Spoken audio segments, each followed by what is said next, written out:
Hello student, स्वागत करते हैं रुआ के अपन channel 0 to hero classes Bhawanipur में। आज हमने क्लास 10th के भोजपुरी भाग 2 के पान फूल के ऑब्जेक्टिव क्वेश्चन करे की कोशिश कल जाए। जैसे कि रुआ देख सकता नहीं यहाँ कि भोजपुरी पाठ 1 के क्वेश्चन आंसर यहाँ दिले बाटे। ऑब्जेक्टिव वाला वस्तुनिष्ठ प्रश्न बाटे।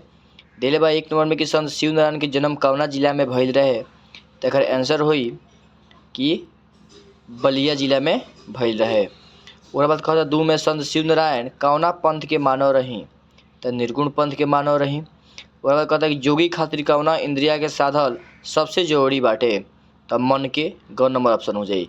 ओकरा बाद कहता कि फतिंगा दिया के टेम पर गिर के जर जाला, फतिंगा के कौना इंद्रिया के एकर कारण होला, तो नैन सुख खातिर, नैन देखन खातिर, एक क नंबर ऑप्शन हो जाई। ओकर बाद 5 में कहता संत शिव नारायण अपना पद में संझा समय कह के आदमी के जिंदगी के कौना अंश की ओर इशारा करत बाड़े, तो बुढ़ापा की ओर इशारा करत बाड़े। ई रह गइल बा भोजपुरी पाठ 1 के पान फूल के 1 के पद सुन के ऑब्जेक्टिव हो गई।